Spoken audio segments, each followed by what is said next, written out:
Le problème, c'est que je pense qu'on est dans une fausse démocratie. On est dans une, pour moi, je dis ça, une démocratie totalitaire, en fait. C'est-à-dire qu'en fait, on t'impose une certaine démocratie.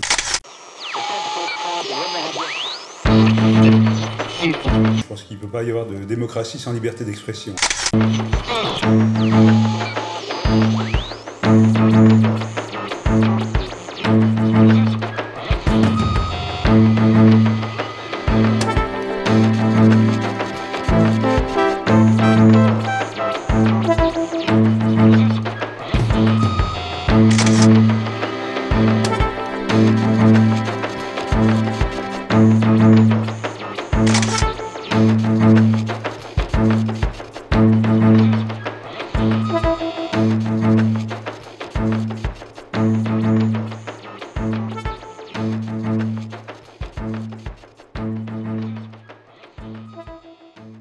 Chers internautes, bonsoir. Nous sommes ce soir en compagnie de Felipe. Bonsoir Felipe. Bonsoir Raph. De Wikicrate. Bonsoir Wikicrate. Bonsoir. Et de Bob Belanca. Bonsoir. Bob. Alors merci à tous les trois de participer à ce troisième dîner du cercle qui sera consacré ce soir aux médias et à la démocratie.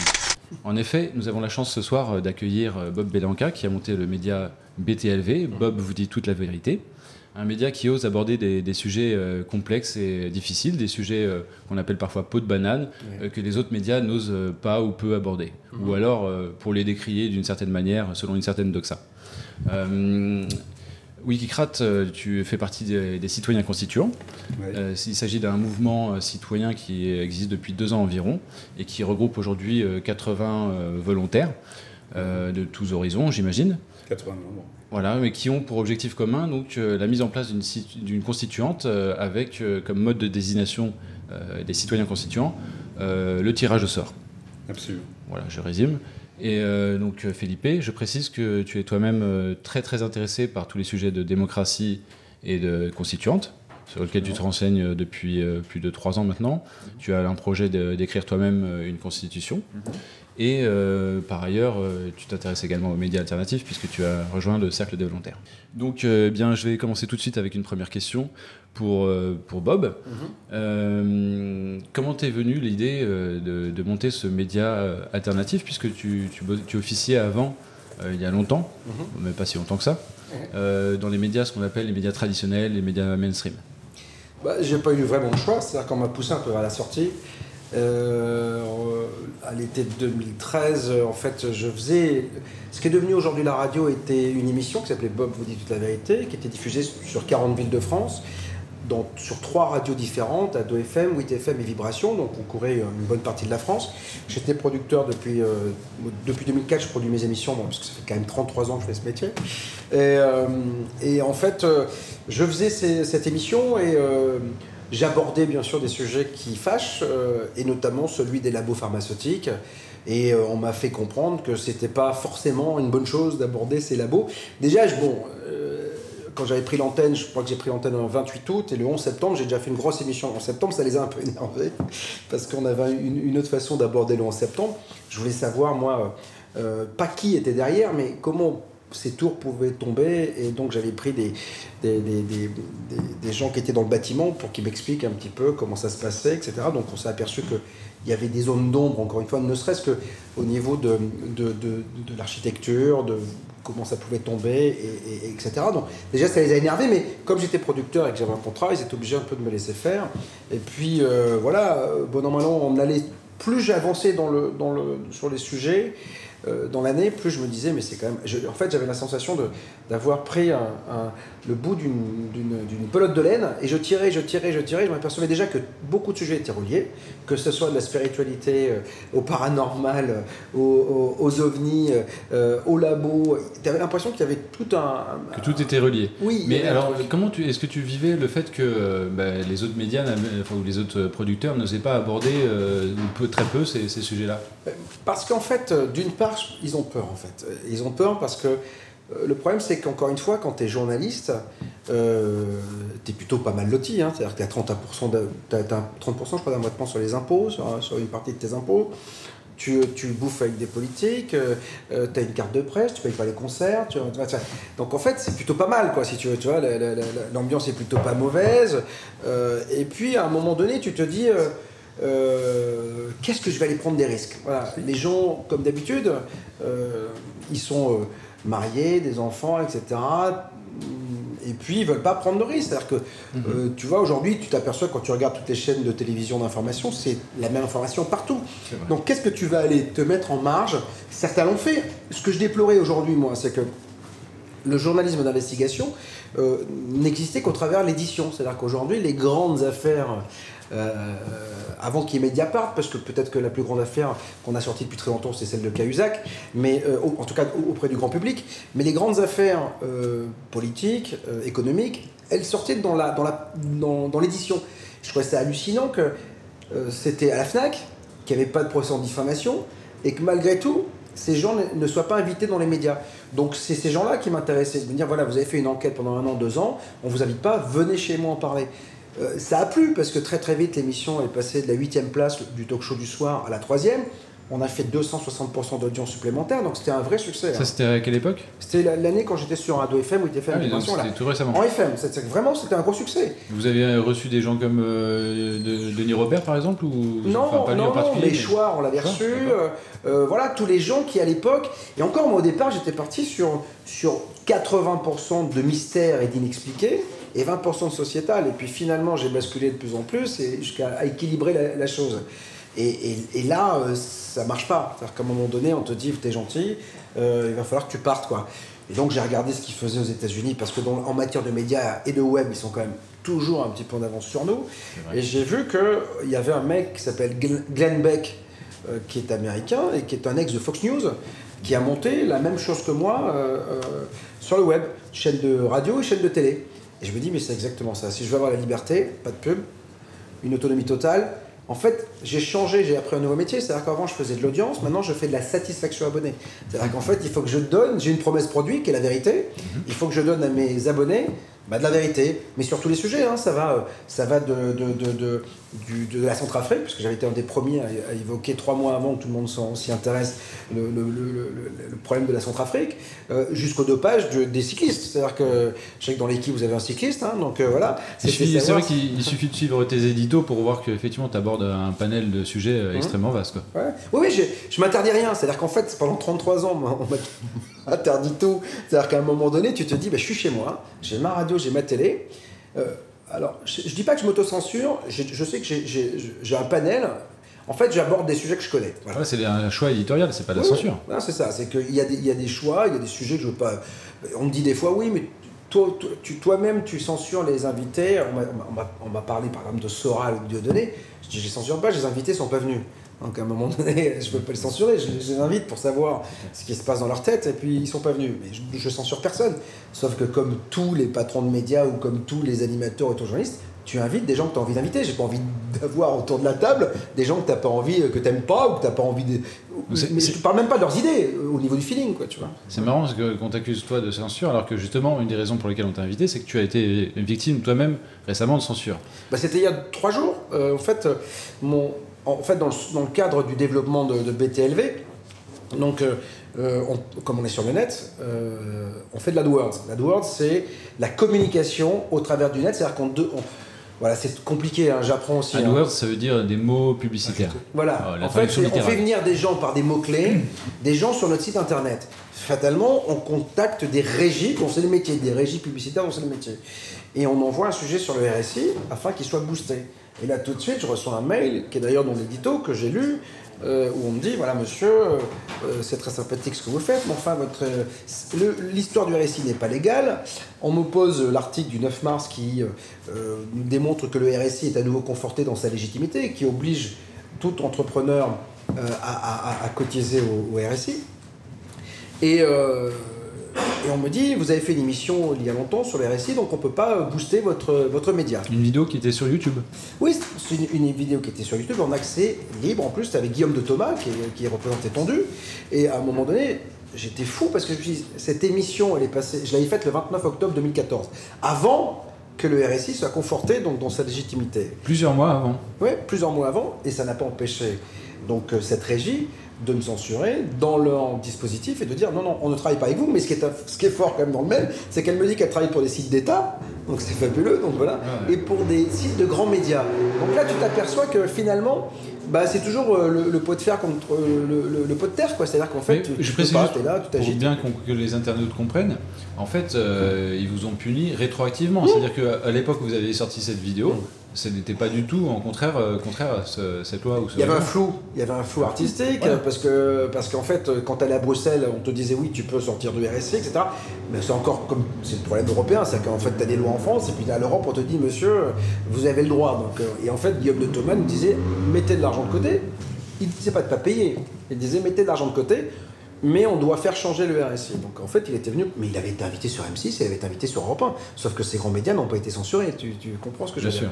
Bien sûr, et là, je me suis dit, mais c'est hallucinant. C'est-à-dire qu'on me condamne pour une émission que j'ai fait 4 mois avant, 5 mois avant. Je trouvais ça un petit peu gonflé. Oui, c'est ubuesque. Ouais. Qu'est-ce que ça te fait Est-ce que ça te fait régir, Wikicrats, d'entendre ce genre de censure moi, je suis pour la liberté d'expression. Je pense qu'il ne peut pas y avoir de démocratie sans liberté d'expression. Mais d'un autre côté, je sais très bien qu'on n'est pas dans une démocratie, donc ça ne me surprend pas plus que ça. Il faut qu'ils viennent nous chercher, là. on critique la démocratie, on critique les médias, c'est trop, là. Non, mais je crois que, en fait, on est dans une... le problème, c'est que je pense qu'on est dans une fausse démocratie. On est dans une... Pour moi, je dis ça, une démocratie totalitaire, en fait. C'est-à-dire qu'en fait, on t'impose une certaine démocratie. La vraie liberté d'expression, ça m'a fait beaucoup rire. Je commence d'ailleurs mon édito sur le RSI en parlant que cette liberté d'expression, elle nous a été jetée en pâture par les masses médias, mais il n'en est rien sorti. Qu'est-ce qui se passe aujourd'hui ? C'est-à-dire qu'on nous a dit oui, la liberté d'expression, etc. Soit on a une vraie liberté d'expression, et il n'y a pas de limite, et là c'est une vraie liberté d'expression, mais quand j'ai entendu M. Juppé, je l'avais d'ailleurs attaqué sur mon média directement en disant M. Juppé, je ne peux pas croire à une liberté d'expression avec des règles. Voilà. À côté de ça, on oublie que sur Facebook, on a des prêches très violents qu'on laisse en accès libre à destination de gamins qui aujourd'hui vont faire le djihad, tu vois ce que je veux dire. Donc tu te dis mais c'est hallucinant, c'est-à-dire que d'un côté on te dit attention monsieur vous n'avez pas le droit de faire ça, et de l'autre côté tu regardes sur les réseaux sociaux, tu as le droit de tout dire, enfin c'est un truc de dingue quoi. Moi j'ai essayé de porter plainte à la gendarmerie de ma ville de banlieue pour des menaces de mort sur des commentaires et tout, c'était sur un site, je vais pas le nommer mais il commence par J et il termine par S et c'est un site communautaire sioniste, voilà, qui est hébergé en Israël.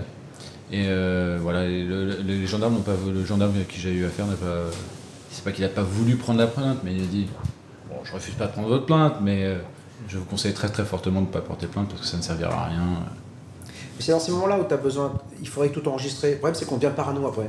Moi je me suis retrouvé mais face à dans des discussions, je me dis mais si j'avais eu la présence d'esprit d'enregistrer, mais tu peux pas savoir quoi. Alors pour nuancer ce que je viens de dire, il nous est arrivé exactement l'inverse. Une fois on s'est fait agresser par la LDJ, c'était au bout de 6 mois d'existence. En fait là la police à Paris, on n'a fait qu'une main courante et ils nous ont dit vous êtes sûr que vous voulez pas porter plainte parce que si les citoyens n'engagent pas d'action, nous derrière on ne peut rien faire. Donc il y a les deux. Il faut jamais dire tout blanc ou tout noir, il faut se méfier du poujadisme, etc. Et puis ça dépend du mec que tu as en face aussi. Exactement. Ce jour-là, il est plutôt très énervé lui aussi. Il va prendre ta plainte et puis sinon tu vas dire bon. Alors pour revenir aux médias, qu'est-ce que cette histoire de censure t'inspire, Felipe ? On parlait de démocratie et je pense qu'on est en 5e République, on n'est pas en démocratie. Donc à partir de ce moment-là, c'est les règles de la 5e qui appliquent et il ne peut pas y avoir de liberté de parole, vraiment, comme on la souhaiterait. Il y a une jolie phrase de Jean-François Revel qui dit le problème ce n'est pas l'opinion publique, c'est l'information de l'opinion publique. Et c'est vrai que dans une démocratie, les médias tiennent une place très importante, pour ne pas dire prépondérante, parce qu'ils peuvent faire et défaire l'opinion publique tant qu'on n'est pas à 100% des citoyens libres penseurs. Sauf que le problème, c'est que les gens ont donné en fait, ils ont donné les clés de leur maison et de leur vie à une certaine catégorie de personnes. Donc à un moment donné, si le peuple ne se réveille pas, ça doit passer par les gens. Hein. C'est-à-dire que tant que les gens iront voter comme des abrutis, le problème, c'est que si tu veux, quand tu as Hollande qui était élu, le lendemain, le boulanger qui a voté pour lui, il pense que sa vie va changer. Mais c'est un truc de dingue, c'est-à-dire qu'à un moment donné, c'est de la pédagogie qu'on devrait leur dire. C'est arrêtez, quoi. Ça ne peut pas changer. Il faut du temps, il faut. Voilà. Et d'ailleurs, c'est pour ça que les mecs sont malmenés, c'est-à-dire qu'ils ont les 3 ou 6 mois, comme d'habitude, fabuleux, où les sondages sont magnifiques, puis après ils prennent tous dans la gueule, parce que ça ne peut pas changer. Voilà, donc c'est juste hallucinant, quoi. Tu vois. Est-ce que tu dois y aller, ce qu'on te resserre ou... Ah, moi, tu peux me resservir, hein. J'ai encore 10 minutes. Hein, ok, parfait. Je peux te charger de la mission, Philippe ? Oui, il n'y a pas de souci. Bon. Tu vois, c'est ça le problème, c'est qu'on leur a donné les clés, et puis en même temps, les clés, ils nous les rendent pas, hein, je peux pas remarquer. Ouais. Non, c'est sûr. Alors, je disais, on est dans une fausse démocratie. Oui. Une fausse démocratie, ça n'est pas la démocratie. Mais bien sûr, mais voilà. Mais c'est une démocratie de façade, c'est-à-dire que le mec qui est dans son camping-car, si tu veux, il pense qu'il est libre. Sauf que tu prends ta voiture, moi je suis descendu dans le sud, t'as 136, t'as les flics qui arrivent, tu fumes sur un trottoir, on a deux monsieur, c'est-à-dire que c'est quand même le pays de l'interdit aujourd'hui. Tu vas en Thaïlande, moi je vais souvent avec ma femme et mes gosses en Thaïlande, mais j'ai l'impression d'être enfin dans un pays libre. C'est-à-dire que tu peux être sans casque, tu peux être pieds nus, tu peux être machin. Tu te dis, mais merde, on a perdu tout ça. La France est un beau pays. Hein. Et en fait, il est beau aujourd'hui que pour une certaine catégorie. Le drame dans notre société aujourd'hui, c'est que, quel que soit ce qui peut nous arriver, la classe politique ne tousse pas. Tu comprends ce que je veux dire? C'est qu'en fait, le peuple tousse, mais la classe politique, ça ne lui change rien. Demain, tu as Marine Le Pen qui devient présidente de la République. T'inquiète pas, il y aura toujours des députés qui toucheront leurs émoluments, leurs indemnités, ça ne changera rien. En fait, j'ai eu la chance de recevoir Philippe Pasco, qui est l'ancien bras droit de Valls à la mairie d'Évry pendant 9 ans. Il me dit, mais ils se sont, entre eux, ils sortent tous de l'ENA hein, quand même, non. Ils se sont fait des règles. Et elles sont belles ces règles, mais moi le premier, c'est-à-dire qu'à un moment donné, je serai à leur place, dire, moi, les gars, il faut changer. Et là, t'as le mec qui dit, tu fermes ta gueule parce que sinon tu n'auras pas tes émoluments. Et bah, d'accord, je vais fermer ma gueule alors. Parce qu'à un moment donné, la soupe, elle est bonne. Quoi. Donc on est tous d'accord qu'il faudrait une révolution citoyenne. Beaucoup d'entre nous avons écouté un petit peu les idées d'Étienne Chouard et d'autres penseurs. Mais pour revenir aux médias quand même, parce que c'est pas tous les jours qu'on a la chance d'avoir quelqu'un qui a monté un média alternatif et qui a marché. Quels conseils tu pourrais donner à des médias alternatifs comme le nôtre ou comme d'autres qui se lanceraient sur le web ? De ne pas se laisser embarquer par une certaine une folie ambiante qu'il y a sur Internet. C'est-à-dire qu'en fait, Internet, tu peux basculer très très vite. C'est-à-dire qu'en fait, l'idée, c'est pas c'est-à-dire que tout le monde t'emmène tout de suite sur le net, c'est soit tu es pro-russe, soit tu es anti-russe, soit tu es pro-palestinien, soit tu es pro-juif, tu vois ce que je veux dire? En fait, et c'est pas du tout comme ça qu'il faut considérer. C'est pas parce que tu es un média alternatif que tu dois être pro quelque chose. Le média alternatif, il est juste là pour aborder des sujets que les autres n'abordent pas. Moi, il m'est arrivé d'avoir des émissions où on dit blanc un jour, et puis une semaine après, le mec dit noir sur le même sujet. Moi, je pense que le mec, je pense que l'auditeur ou l'abonné, si on considère qu'il est suffisamment intelligent pour aller mettre un bulletin dans l'urne, il est suffisamment intelligent pour comprendre ce qu'on lui dit et de se faire sa propre vérité. Moi, ça s'appelle Bob vous dit toute la vérité, mon émission. Mais je dis, c'est pas la mienne, c'est celle de mes invités. Donc après, je pense que vous êtes suffisamment grand pour vous dire, voilà, lui j'aime bien, je comprends, ça me touche, je pense qu'il a raison, et puis l'autre en face, il dit n'importe quoi. C'est pour ça que je fais pas de débat, moi. Parce que le débat, en fait, il sert pas à grand-chose, il sert juste à faire du buzz. C'est-à-dire que tu mets deux mecs dans une pièce qui sont opposés, au bout de 5 minutes, tu les chauffes bien, parce que moi j'ai le métier, ils vont se foutre sur la gueule, et puis on va faire un gros truc sur le buzz, mais il n'en ressortira rien. Mais je pense que c'est parce qu'on est trop habitué au débat ultra contradictoire. À la télé, on a des caricatures de débat. Bien sûr. Tadi fait des choses pas trop mal, hein. Faut respecter quand même, il y a des choses qui se font. Tadi fait des choses, il va inviter des gens qui ne sont pas invités ailleurs. Et il faut pas non plus tout jeter, mais il y a des choses, il y a des gens qui font des choses. Cache investigation, elle y va quand même la gonzesse, oui. Tu vois ce que je veux dire. Donc l'Élise, tu vois, elle se met en danger, quoi. Tu vois, chaque fois qu'on discute, c'est toujours les mêmes noms qui reviennent. Bien oui. Tadi, Élise Lucet. Ouais. Mais Élise Lucet, il y a 5 ans, elle faisait pas ça. Enfin, tu vois, elle était dans son fauteuil du 13h et ça se passait très très bien. C'est vachement bien qu'une nana qui soit mainstream, elle se mette en danger. Elle avait quand même déjà fait un reportage sur les réseaux pédocriminels. Ouais, bien sûr. Mais regarde, à propos de pédocriminalité, moi j'avais fait une grosse émission dessus, ça avait duré 2 heures. Je l'ai envoyé à 30 journalistes de la presse mainstream. J'ai pas eu un retour. C'est fou ça. Pas un mec a fait un papier dessus. Et comment t'expliques ça alors? C'est pour des raisons diverses ou c'est la peur Mais parce que les mecs sont conditionnés par je fais pas de vagues. La seule vague qu'il y a eu, c'est le tsunami il y a 10 ans. Hein. Non, tu vois ce que je veux dire? Donc, il n'y a pas de vague. Je suis dans une rédaction, attendez, c'est fabuleux, moi je me fous de leur gueule. T'as BFM, pendant 24 heures, ils mettent un mec dans une station ski, il fait oh, putain, il neige. En plein hiver, les mecs, ils font 24 heures, quoi. Tu vois, le mec, il se pèle le fion toutes les 5 minutes à faire oui, alors il neige, etc. Enfin, chaque année, quoi. Mais chaque année. Et là, dès qu'il va y avoir un beau temps, tu vas avoir c'est des marronniers, ce qu'on appelle. T'as le mec au Trocadéro, il fait les gens sont dehors, il fait beau, ils en profitent, c'est fabuleux. Moi, ce qui est hallucinant, c'est comme reproche, quand même. Il y a des gens qui veulent pas venir chez moi parce qu'ils disent oui, mais vous traitez à la fois de la science, de la parapsychologie, de l'économie, de la politique, des ovnis.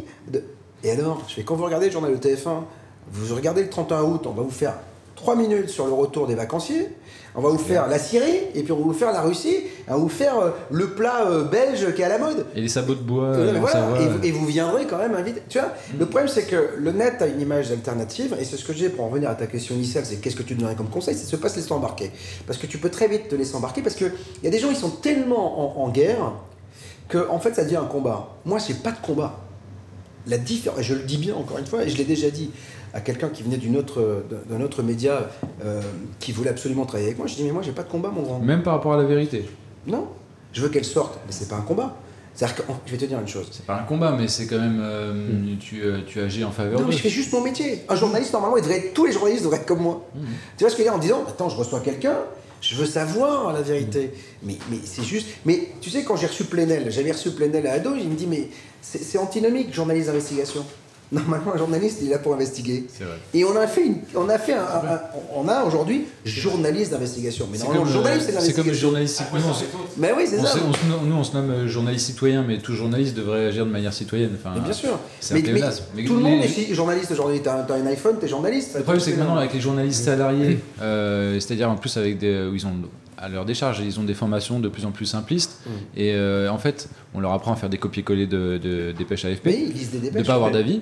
Et ils ont de moins en moins, il faut qu'ils fassent de plus en plus de sujets en un minimum de temps. C'est la différence entre journaliste et responsable de la com. Ça licencie comme partout, ça licencie. Ce qui a tout changé, c'est le hard news, c'est CNN qui a tout changé. En fait. Avant CNN, il y avait des journalistes de fond. C'est-à-dire que Mourouzi, si tu veux, il beau être coquet à mort, le sujet, il le connaissait. Aujourd'hui, on fait du hard news. Moi, je sais parce que j'ai des copains. CNN, c'était les premiers à faire du hard discount Il y a un film qui est génial, Les Anchorman. C'est hard news, c'est bien. Le hard news, en fait, c'est 24 heures sur 24 de l'information. Okay. Ça s'appelle du hard news, c'est-à-dire qu'en fait, c'est Martin Bouygues, il est mort. Ah ben non, il est vivant. Mais excusez-nous. C'est quand même hallucinant. C'est-à-dire que tu reçois des pushs, on te dit Martin Bouygues, mort, 71 ans. Et puis 5 minutes après, non, désolé, il n'est pas mort. Mais tu te dis, mais qui, quoi, comment? Ouais, moi je fais faire mes coupa du cercle, ça nous est déjà arrivé de relayer une fausse info, peut-être pas celle-là en particulier, mais ça nous est déjà, hélas, déjà arrivé, quoi. Ouais. On va dire que l'erreur est humaine et bien sûr. À l'abri de ça. Là ils ont tous plongé, hein. Donc c'est quand même hallucinant, tu vois. Ouais, c'est vrai. Et puis ils n'ont pas les moyens que tu as. Là, tu vois, ils ont des moyens qui sont colossaux par rapport quand ils veulent vérifier. Ils ont 300 journalistes. Voilà, tu vérifies si Martin il est mort ou pas? Non, ben, on va pas le vérifier, on va le passer à l'antenne. Parce qu'en fait, ils font plus de l'info, ils font de l'audience perpétuelle. C'est-à-dire qu'ils sont à une course à l'audience. Et la course à l'audience, c'est le scoop toujours, le truc, le machin, le catastrophisme. Je me souviens, l'affaire Mera, le mec il était à 8. Moi je connais, je suis toulousain. Hein. Je peux te dire qu'il était à 3 km du lieu ou à 800 mètres du lieu où il y avait l'appartement. Hein. Et le mec fait oui, on est là, on est en direct du truc. Il se passait rien, le mec, tu vois. Et on est tout le temps dans les news. Regarde hier ou avant-hier, quand il y a eu l'attaque en Tunisie, des mecs qui montraient des gens en train de courir. Voilà. Et ça a été en boucle. Voilà, alors une petite autocritique, si tu veux. Est-ce que toi, est-ce que tu t'es surpris à remarquer que tu avais peut-être un marronnier toi-même, ou 2 ou 3, ou un truc qui aurait pu devenir un marronnier justement parce que tu t'es un sujet de prédilection, je ne sais pas quoi, qui marche. Non, parce que, alors je vais te dire une chose, je viens d'avoir une discussion avec mon rédacteur chef, qui est Yves Cara, qui est ton vieux de la vieille, puisqu'on s'est connus il y a 25 ans à France Télévisions, et on s'est engueulé parce que je lui dis justement, j'en ai marre de faire des... Le problème, c'est que quand je reçus 2 fois la même personne, ça m'énerve après de le recevoir. Donc, soit je lui file, tu fais faire l'émission, mais donc j'ai besoin sans cesse de varier. Et puis moi, attention, c'est une chaîne par abonnement, donc je suis obligé sans cesse de produire des choses différentes, d'essayer de surprendre, de pas lasser les gens, etc. Et puis alors moi, si je suis lassé, je pense que l'auditeur il est aussi. Forcément. Encore une fois, si toi t'es plus passionné, t'es pas passionnant. Tu vois ce que je veux dire. Et donc j'essaie sans cesse. Donc les marronniers, je pourrais très bien surfer. Hein. Tu sais, moi j'en vois plein sur le web qui font la spiritualité, c'est-à-dire que Ils travaillent que là-dessus. L'âme, le truc, c'est fabuleux, le machin, tout ça, la troisième vie et tout. Super, très bien. Je pourrais très bien être là-dessus. Hein. Et je mets une toche blanche, en plus je suis chauve, donc je pourrais faire gourou en 2 secondes, hein, tu vois. Mais ça m'intéresse pas, tu vois. La spiritualité, d'accord, c'est une chose, moi j'adore. Hier, j'étais avec le docteur Olivier Chambon, il me parle de l'âme, machin, tout ça. Je fais, c'est super, mais c'est pas parce qu'il me dit ça que c'est vrai. Je vais à lui, c'est sa vérité à lui, tu vois. Mais je pourrais très bien aller là-dessus. Le nombre de gens qui font 3 millions de vues. Est-ce que vous avez dit la vérité à ce niveau-là? Ah, mais je lui ai dit. Et à un moment donné, il me dit la Terre et c'est l'endroit le plus difficile. Je dis, ça va pas, quoi, c'est pas l'endroit le plus difficile. Parce qu'ils disent tous que, en fait, l'après, c'est vachement bien, c'est l'amour absolu. Mais je fais, non, mais moi, le cul, j'adore baiser sur la Terre, j'adore boire du pinard, j'adore manger. Il faut arrêter de dire que c'est bien après. Moi, je vais me faire chier de l'autre côté s'il n'y a rien à faire. L'amour absolu, ça m'emmerde. Donc voilà. Et elle me dit, oui, non, mais j'ai pas voulu dire ça, etc. Donc, non, je suis pas de. C'est pas parce que je les écoute que je leur rentre pas dans la tronche quand même. Moi. Le mec qui me dit j'ai vu un ovni, je dis comment il était ton ovni, qu'est-ce qui se passe, etc. Donc ce qui m'intéresse c'est d'avoir ça. Est-ce que c'est la vérité des autres que vous écoutez, d'accord, mais en quoi vous dites votre vérité? Mais moi j'ai pas de vérité. La seule vérité. Vous dites la vérité. Je dis ma vérité à moi dans mes éditos. C'est le seul moment où je me mets entre guillemets en danger, où là je prends une position. Mais ça c'est de l'édito, c'est-à-dire que c'est le propre d'un édito, hein. C'est-à-dire que c'est pas de dire. Alors que quand je reçois mes invités, je suis journaliste, je pose des questions. Voilà, j'essaie de faire avancer le schmilblick. Mais je me mets pas en. C'est la vérité. En plus, moi je déteste quand on a un invité que l'animateur ou le journaliste doit être plus érudit que le mec qu'il a en face. Moi, si je reçois demain un scientifique, je vais pas lui apprendre, enfin un astrophysicien, je vais pas lui apprendre l'univers. Hein. Je dis, écoute, raconte-moi, je te pose des questions. Et j'ai un truc qui est vachement bien. Hein. Moi, comme je fais beaucoup d'événements à l'extérieur avec mes auditeurs et mes abonnés, ce que les mecs souvent me disent, tu as posé la question, j'ai envie de lui poser. Parce que moi, je me place toujours en fait en novice. Tu vois, je me dis.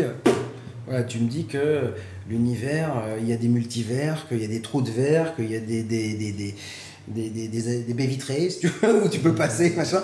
Ce que je veux, c'est comprendre, tu vois ce que je veux dire. Donc je me place jamais, je suis curieux. Moi, je me place toujours en curieux. Voilà, et je pense que c'est la définition d'un journaliste. Et alors du coup, une question que tu aurais aimé que je te pose ce soir, alors? La question bateau. La question qui n'a pas de réponse. Question bateau, où est-ce que ça va te mener? Ben, j'en sais rien. Tu vois ce que je veux dire. Donc voilà. Ce qui est important, c'est pas forcément là où on arrive, c'est peut-être plus le chemin, diront certains sages.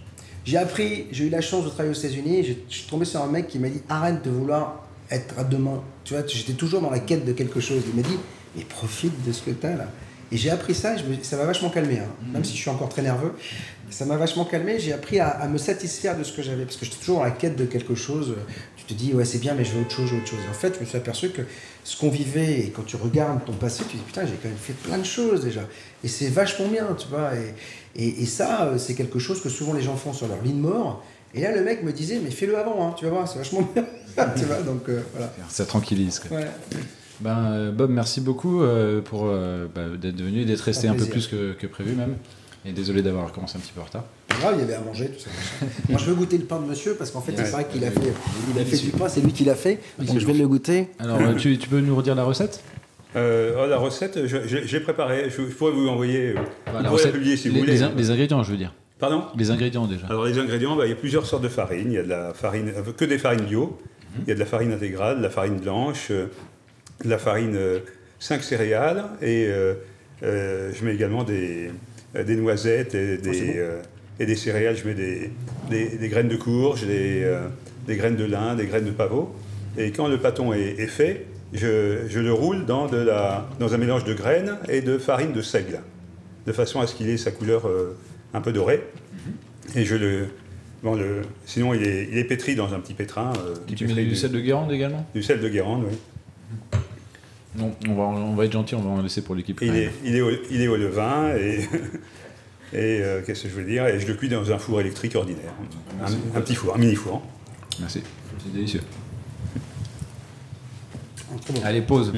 Si vous voulez faire une petite pause, c'est maintenant. Chers internautes, nous revoici pour cette deuxième partie d'émission, ce soir consacrée donc aux médias et à la démocratie. Et ce soir, nous accueillons François Martin, des Citoyens Constituants. Bonsoir François. Bonsoir. Alors, vous êtes porte-parole des Citoyens Constituants. C'est exact. Donc, avant d'occuper cette fonction, vous étiez simplement un citoyen constituant. Donc chez vous, il y a des tirés au sort et des gens qui sont désignés autrement. notamment les porte-paroles. Est-ce que vous pouvez expliquer un petit peu ce processus ? Tout à fait. Donc, on considère que le porte-parole est une fonction qui demande des compétences particulières. Et donc, à ce titre, on ne va pas tirer au sort un porte-parole. Donc, je me suis porté volontaire pour cette fonction. D'accord. Et quelles sont les autres fonctions pour lesquelles il y a un tirage au sort ou comment ça se passe l'organisation en interne chez vous ? Donc les fonctions de président, de secrétaire et même de trésorier sont tirées au sort si on n'a pas de volontaire pour le trésorier. D'accord. Voilà. Et est-ce qu'on peut refuser si on est tiré au sort ? Oui. Si quelqu'un refuse, on ne va pas l'obliger. Peut-être qu'il devrait quitter l'association s'il refuse, je ne sais pas. D'accord, le cas ne s'est pas présenté ? Non, le cas ne s'est pas présenté. D'accord. Et Wikicrat, donc toi tu occupes le... Rebonsoir. Oui, c'est vrai. Et donc toi tu occupes quelle fonction au sein des citoyens constituants ? Je suis le porte-parole à l'écrit. D'accord. Et j'ai également été président adjoint tiré au sort. On a procédé en demandant s'il y avait des volontaires pour être président adjoint. Il n'y en avait pas. Et donc, on a fait un tirage au sort parmi tous ceux qui étaient là et c'est tombé sur moi. D'accord. Donc, je rappelle que les citoyens constituants sont en faveur d'une constituante, mais vous êtes également en faveur du tirage au sort des citoyens constituants. C'est pour vous un critère très important par rapport à une constituante pour qu'elle puisse... donner lieu à une assemblée constituante qui soit vraiment représentative du peuple. Disons qu'on veut s'appliquer à nous-mêmes les principes qu'on préconise. Alors les appliquer intelligemment, parce qu'on préconise qu'ils soient appliqués intelligemment même dans la constituante, c'est-à-dire qu'on n'est pas fermé sur le tirage au sort et sur son exclusivité. Si à un moment donné, on nous fait une réflexion pour nous expliquer que si on fait un tirage au sort, il y a telle couche de la population qui ne sera pas représentée, je ne sais pas, les malades alités ou telle catégorie de handicapés, etc. Et qu'il faut... c'est un problème qu'on peut nous soumettre et qui fait que certaines personnes ne pourraient pas accepter et donc ne pourraient pas être représentées. On n'a pas poussé la réflexion du tout, mais je donne ça comme un exemple de choses où il faudra qu'on débatte, mais ce n'est pas les citoyens constituants qui décideront. On organise des ateliers constituants avec des citoyens et ces modalités-là doivent être décidées par des citoyens qui seront peut-être tirés au sort avant qu'on tire au sort une assemblée constituante. Je veux dire, comment on gère ces questions-là ? Est-ce qu'on donne à la personne tirée au sort ou à la personne dont elle a la tutelle le choix de désigner quelqu'un pour la remplacer ? Enfin voilà, on est ouvert. D'accord. Alors c'est vrai qu'il y a plusieurs manières de voir une démocratie réelle qu'on recherche, par opposition à la démocratie représentative qui nous insatisfait, nous et puis beaucoup d'autres, notamment beaucoup de gens qui sont au M6R, le mouvement initié par Jean-Luc Mélenchon dont nous allons parler. Qu'est-ce que ça t'inspire toi, Felipe, puisque tu t'intéresses à toutes ces questions depuis un certain temps, et il me semble que toi, tu es, au-delà du tirage au sort, tu es plus intéressé par une démocratie totale où tout le monde puisse participer via un outil informatique. Alors effectivement, la démocratie en soi, tel que je l'entends, c'est le pouvoir du peuple. C'est-à-dire le peuple qui décide et personne d'autre. Alors, est-ce que ce peuple doit être représenté par une assemblée tirée au sort ? Est-ce qu'il doit agir en son nom directement ? Ce sont des débats qu'on peut avoir, mais tout sera plus démocratique que ce qu'on a actuellement. Donc ce sont des bonnes réflexions. Le tirage au sort peut avoir des limites. C'est comme disait Wikicraft. Et puis, ces limites, il faut essayer de les contourner avec d'autres mécanismes qui seraient représentatifs, qui ne seraient pas confiscables, qui seraient démocratiques. Donc, plusieurs systèmes peuvent cohabiter dans une organisation démocratique, pas forcément que le tirage au sort ou que la démocratie directe, même si je trouve très intéressant les deux mécanismes. Pour revenir au tirage au sort, peut-être pour les internautes, c'est vrai que ça fait peut-être quelque chose, ça fait penser que c'est un peu farfelu pour certains, disons-le franchement. Pourquoi vous préconisez cette solution ? Je crois. Pardon. Si je peux y aller, si tu veux. Pour moi, le tirage au sort ne sert pas à remplacer l'élection de but en blanc sans remettre en cause toutes les institutions qui nous gouvernent à l'heure actuelle. D'accord. C'est-à-dire que le tirage au sort est prend tout son sens avec des mandats courts et non renouvelables, avec une reddition des comptes des représentants tirés au sort, donc contrôle réellement poussé, approfondi de s'il y a eu enrichissement personnel durant le mandat, une transparence totale dans les institutions. C'est, on va dire, la base pour fonder une démocratie. D'accord, donc vous ne préconisez pas que tout le monde soit tiré au sort à tous les niveaux. Juste à Wikicrat pour que vous puissiez rebondir. Dans les jurés d'assises, par exemple les tribunaux, on voit des gens tirés au sort. C'est pas eux les juges, mais ils ont un rôle très important. Ils sont tirés au sort et ça se passe très bien, non ? Oui, j'ai jamais assisté, mais tous les échos que j'ai eus montrent qu'effectivement des gens qui ne sont pas particulièrement intéressés aux questions de justice, qui n'auraient pas été volontaires pour faire ça, à partir du moment où ils ont été tirés au sort, ils se sentent investis d'une responsabilité que leur confie la collectivité et ils l'assument. Et c'est quelque chose qu'on remarque également dans les ateliers constituants qu'organisent de nombreux, dont votre association, mais pas que. Tout à fait. Si on fait un micro-trottoir en demandant aux gens qu'est-ce qu'ils pensent de la Constitution, ça va être très évasif, ils vont pas s'y intéresser du tout. Et mais c'est par ignorance, parce qu'on ne nous apprend pas à l'école à quoi sert une Constitution, en quoi elle nous est indispensable. Mais si on fait un minimum, mais quand je dis un minimum, il n'y a pas besoin d'une journée de cours, hein, en 5 minutes, on peut expliquer à quoi sert une Constitution et pourquoi on devrait tous s'y intéresser. Et si on montre à ces gens pourquoi on devrait s'y intéresser et pourquoi il est important qu'eux s'y intéressent et s'y impliquent, et qu'on lance un débat, et les idées vont fuser de toutes parts et ils vont vouloir continuer. Alors, justement, par rapport à ça, ouais. C'est vrai que j'ai eu la chance de pouvoir participer à différents types d'assemblées citoyennes, d'assemblées locales, que ce soit avec les indignés, que ce soit avec les citoyens constituants lors d'ateliers constituants ou autres. Et alors, des fois, ça se passe bien, des fois, ça se passe moins bien. La fois où on est venu filmer, c'est vrai que la fin a été difficile et pénible quand même. On peut mais c'est vrai qu'on parle de sujets qui nous passionnent, qui engagent le futur, donc le futur de notre société. On se prend au jeu, c'est comme un jeu de rôle, même si les textes sont écrits dans un atelier constituant ne vont pas s'appliquer, mais les gens le font sérieusement. Donc il y a parfois de la passion. Alors que c'est normalement la raison. Bon, la plupart des ateliers se passent très bien, mais cela nécessite, c'est là où je voulais en venir, des règles, entre guillemets, mais si, c'est des vraies règles pour que le débat, la discussion au sein d'une assemblée citoyenne se passe bien. Est-ce que tu peux nous en dire un peu plus ? Oui, tout comme pour que notre émission se passe bien, il ne faut pas que ça soit la cacophonie et qu'on parle tous en même temps. Il y a un protocole qui est tacite, à savoir vous nous donnez la parole et on répond, etc. Et mais là, on est votre invité. Vous nous avez invité et donc vous êtes le maître du jeu et un maître bienveillant, semble-t-il. J'essaye. Mais dans un atelier constituant, on est tous à égalité. Il n'y a pas un maître, etc. Donc la question se pose, comme il ne faudra pas que ça soit la cacophonie, que tout le monde puisse s'exprimer avec le même temps de parole, etc., eh bien, il faut des règles pour essayer de définir comment est-ce qu'on va... et ces règles-là, on les a établies dans un petit feuillet de 4 pages qu'on appelle le petit protocole de sociocratie délibérative. On va mettre le lien là. Oui. Hop, pour les internautes. Voilà. On le retrouve aussi sur la page atelierconstituant.com, qui est où normalement on mettra, là on avait commencé, puis on ne le tient pas à jour pour le moment, mais le planning des ateliers constituants qu'on organise, ou que vous organisez, parce que vous êtes tous invités à organiser des ateliers constituants partout en France. Alors quels sont les rôles, pardon, excusez-moi, j'ai la bouche pleine, ça se fait pas.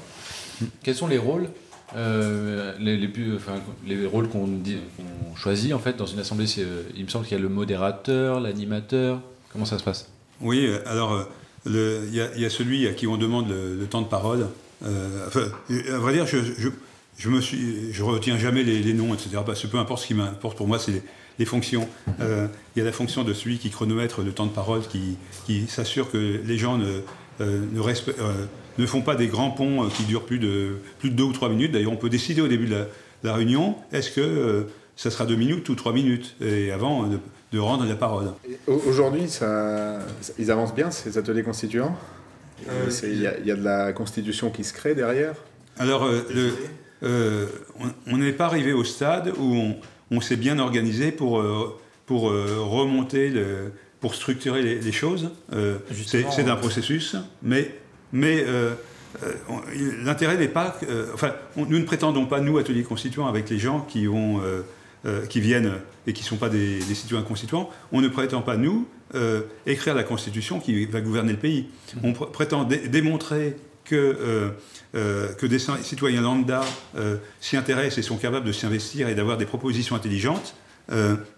Et on prétend instiller une dynamique, enfin on essaie d'instiller une dynamique pour que ce problème-là, tous les citoyens s'en emparent, de façon à ce que le jour où ils seraient tirés au sort, ils puissent ne pas refuser la mission qui leur est confiée, parce qu'ils en auront entendu parler et qu'ils sauront que c'est quelque chose d'intéressant. François Martin, tu voulais rajouter ? Voilà, on s'est rendu compte que c'était quand même important de rassembler le travail des différents ateliers pour essayer de commencer à pas recommencer toujours la même chose. Et donc, on s'est donné cette tâche de faire des comptes rendus des ateliers pour, pourquoi pas, montrer déjà le travail qui a été fait. Et ensuite, pourquoi pas, essayer de créer une progression pour structurer un petit peu les différents ateliers, pour essayer de créer un ensemble cohérent. Est-ce que vous pourriez expliquer aux internautes qui n'auraient jamais entendu parler en... Allez, 2 minutes pour la Constitution et 2 minutes pour la Constituante. Qu'est-ce que c'est ? Qu'est-ce que ça recouvre derrière ? Eh bien, quand on est dans un petit groupe d'humains et qu'on a des décisions à prendre, par exemple, si on est une dizaine, on n'a pas besoin de Constitution, si tant est qu'il n'y a pas un dominant autocratique qui empêche les autres. Si on doit faire des choses, eh bien, on les décide tous ensemble. Ça se passe comme ça dans les familles en général, sauf dans les familles où il y a un autocrate, on va dire. Plus le groupe humain grossit, plus il est nécessaire d'avoir des règles. Et on ne peut pas tous décider de tout. Dans une société comme...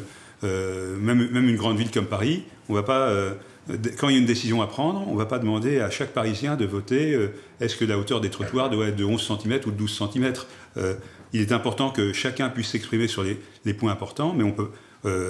la démocratie, ça barberait tout le monde si on devait... et on n'aurait pas le temps, on ferait n'importe quoi, on voterait voisin. Alors, à quoi sert une constitution ? Oui. Une constitution. Oui, alors la Constitution, donc, ça c'est pour dire qu'on est obligé à un moment donné de déléguer des gens qui vont prendre des décisions à notre place. Et donc ces gens-là, on leur donne du pouvoir de décider à notre place. Mais si ces gens-là abusent du pouvoir qu'on leur confie, ils peuvent devenir dangereux pour le groupe et la collectivité. Donc il faut que le pouvoir qu'on donne à ces gens-là soit encadré par une loi au-dessus d'eux qu'ils ne pourront pas changer. C'est pour ça aussi qu'on parle de séparation des pouvoirs, non ? Dans la Constitution ? Oui, tout à fait. Et donc cette loi au-dessus d'eux qui ne pourront pas changer, c'est la Constitution.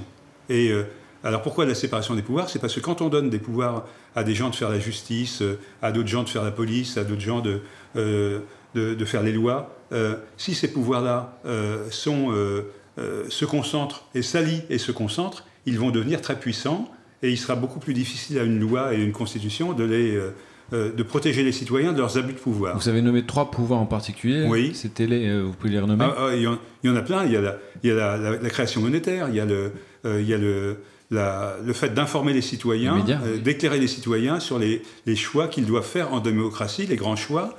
Donc il y a 2 choses qui éclairent les citoyens. Il y a les médias, mais il y a aussi l'éducation. Alors, les trois pouvoirs qui ont été identifiés historiquement sont le pouvoir exécutif, le pouvoir législatif et le pouvoir judiciaire. Alors pour expliquer bien aux internautes, le pouvoir législatif, c'est... Donc le pouvoir législatif, c'est d'écrire les lois. Le pouvoir exécutif, c'est de les appliquer. Et le pouvoir judiciaire, c'est de juger des conflits. Ce qu'on appelle la police... De sanctionner ceux qui ne respectent pas les lois. Ce qu'on appelle la police, la justice, c'est le gouvernement. Donc le gouvernement, c'est l'exécutif, non ? Voilà. Oui. Le législatif, c'est la justice. Non, le législatif, c'est le Parlement. Le Parlement qui vote les lois. Je fais bien l'invité lambda. Mais non pas que ça se trouve, l'invité lambda va nous apprendre tout. On peut tomber sur bien plus sage que soi. Et donc, moi, c'est pas difficile. Il y a le pouvoir financier et monétaire, celui de créer alors, il n'est pas défini dans nos institutions actuelles qui ne sont pas une vraie constitution. D'ailleurs, c'est presque une petite anecdote, mais dans nos institutions actuelles qu'on appelle Constitution de la Ve République, il y a des annexes. Et dans ces annexes, il y a la Déclaration des droits de l'homme de 1789 qui précise dans son article 16 qu'un État qui n'établit pas clairement la séparation des pouvoirs n'a pas de constitution.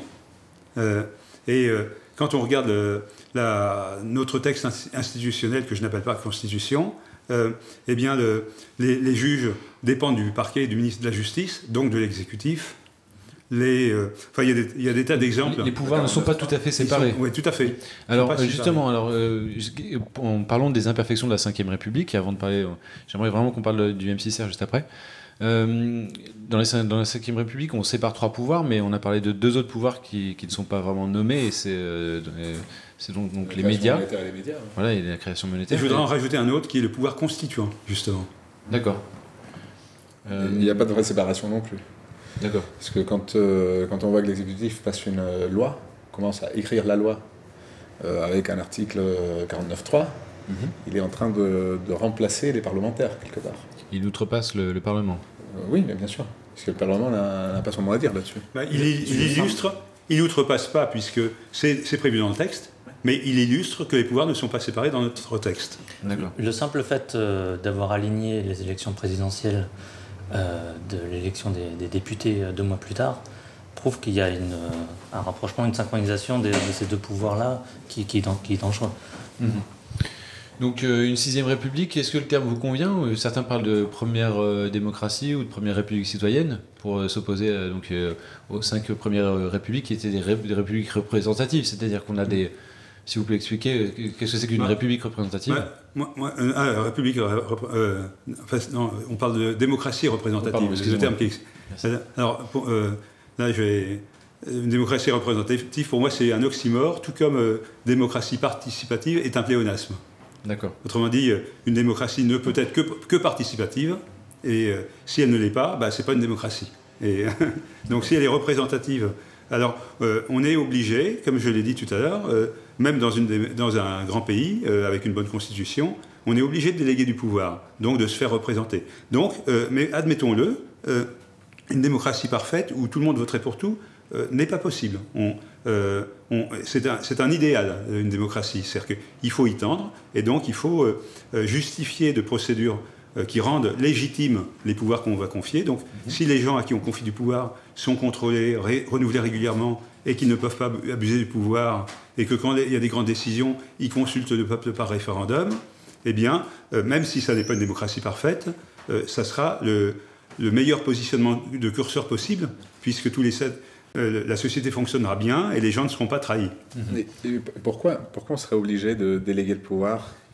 J'expliquais tout à l'heure qu'il y a des tas de décisions à prendre qui ne sont pas des décisions importantes et dont on n'a pas du tout envie de s'occuper.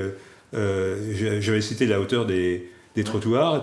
L'autre jour, quelqu'un m'avait fait remarquer, oui, mais les handicapés, eux, ils ont quelque chose à dire là-dessus. Oui, c'est vrai. Alors, peut-être que c'est un mauvais exemple, ou peut-être que dans une démocratie, quand les gens enfin, c'est pas peut-être, ça fait partie pour moi des nécessités de la démocratie, c'est le référendum d'initiative abrogatoire. C'est-à-dire que quand une mauvaise loi est votée, par pétition, donc un groupe de gens, donc peut-être des handicapés en fauteuil, pourrait demander que la question de la hauteur des trottoirs qui a été déléguée soit revue par des citoyens concernés, soit débattue, puis votée en référendum si nécessaire, s'il n'y a pas de consensus. C'est un bon exemple. Je pense que quand on délègue on délègue sa responsabilité, on n'est pas obligé de déléguer un pouvoir. C'est-à-dire, la personne va pas forcément prendre une décision. On va le charger d'une mission qu'il va devoir accomplir. Elle ne va pas forcément décider à la place du citoyen. Elle peut décider pour les choses qui correspondent à un consensus présumé, voilà, sachant que le dernier mot revient au citoyen, puisqu'il bénéficiera à la fois du référendum abrogatoire pour les mauvaises décisions et révocatoire pour révoquer les mauvais représentants qui prendraient sans en rendre compte et éventuellement les juger s'ils trahissent ouvertement. Là, on va assez loin dans le détail de qu'est-ce qui pourrait fonctionner comme nouveau système. Mais avant de parler de ça, déjà, on voit que comment faire une constituante, déjà, on n'a pas tous la même vision des choses. Donc, avant de parler de constituante, est-ce que vous pourriez expliquer, peut-être vous, François Martin, qu'est-ce que c'est qu'une constituante? La question qu'il faut se poser, c'est qui est légitime pour écrire une constitution? on se dit il faut une assemblée constituante pour écrire cette constitution. Et en démocratie, seul le peuple est légitime pour l'écrire. Mais jusqu'à présent, ça n'a pas été le cas. Pour les 5 premières républiques, c'est pas exactement comme ça que ça s'est passé. Vous me corrigez si je me trompe ? Non, c'est exact. C'est pour ça que je considère qu'on n'a jamais été réellement en démocratie jusqu'à présent. D'accord, donc qu'est-ce qui se passe concrètement ? Comment ça s'est passé jusqu'à présent et comment est-ce que le M6R, pour entrer dans le vif du sujet, voit les choses ? Moi souvent je dis l'élection c'est comment le peuple voit le meilleur de lui-même. À raison ou à tort, il peut se tromper parce que leurré, parce que ou autre, mais c'est comment il se voit, il élit ce qu'il pense être le meilleur de lui-même, le peuple. En général, il ne va pas prendre dire bon, lui c'est un tocard, je vais l'élir. Non, on essaie de dire ouais, je vais prendre celui qui correspond le plus à mes idées, mes meilleures idées par rapport à comment gérer le pays. Non ? Le problème dans l'élection à l'heure actuelle, c'est la façon dont on fait passer ses idées. Et donc en fait, au final, on en arrive à élire le meilleur communicant, ce qui n'est pas forcément la compétence requise pour bien écrire une constitution. C'est exactement ce que nous avait dit Jacques Généreux dans une très bonne interview qu'il nous avait accordée. On pourrait dire le meilleur communicant est celui qui a été le plus promu par les médias, qui en général appartiennent aux 1%, hormis vous, mais, mais vous pesez pas encore, j'espère que ça viendra, mais sur le débat. Mais nous, d'après certaines mauvaises langues, on est d'affreux, méchants, pas fréquentables. Oui, mais on m'a dit faut pas venir parce qu'il est fasciste, mais j'ai pas l'impression que vous êtes fasciste. Vous nous parlez de démocratie, vous êtes au M6R, vous nous donnez la parole. Vous nous donnez la parole. Alors, je sais pas. Je me méfie de tout ce qui est enriste. Alors peut-être à part les bouddhistes. Mais sinon, c'est vrai que tout ce qui est idéologie, c'est vrai que des fois, ça rend les idées fixes. Et moi, j'aime bien les libres penseurs. Donc voilà. Moi, quand j'étais petit, on me disait que le fasciste, dans le fascisme, on n'avait pas la liberté d'expression. On ne pouvait pas critiquer le dictateur. C'était un régime violent qui emprisonnait très rapidement tous les contradicteurs. Et je pense que moi, il me semble que vous adhérez quand je dis il faut qu'on puisse révoquer les lois, il faut que les citoyens y participent, etc. Donc, pour moi, c'est pas du tout le fascisme. Alors, moi, ce que je soutiens justement, c'est que le citoyen vote ses lois, que ce soit le citoyen puisse voter les lois. Toute loi qui va être passée, par exemple, bien sûr, qui puisse être votée. Justement, et ça, c'est une démocratie très directe. Felipe, qu'est-ce qui t'a intéressé dans le M6R pour que tu signes alors ? Le M6R, c'est... Le mouvement, donc on peut le dire, hein, c'est le mouvement lancé par Jean-Luc Mélenchon, mais qui n'est pas dirigé par Jean-Luc Mélenchon, hein, puisqu'il y a eu un comité de pilotage, si je ne me trompe pas sur les termes, qui a organisé les premiers... Non, le terme n'a pas été utilisé comme ça. Il y a un comité d'initiative, pardon. Mais qui n'a jamais prétendu être l'exécutif du mouvement. Ils ont repris... ils ont développé, on va dire, un appel initial écrit sans doute par Jean-Luc Mélenchon qui disait « Je demande l'élection d'une assemblée constituante » et chacun l'a développé en fonction de sa sensibilité sur le site du M6R et les internautes étaient invités à signer en bas d'un de ces textes. Donc les 50 personnes au départ ont été des personnes médiatiques, du monde...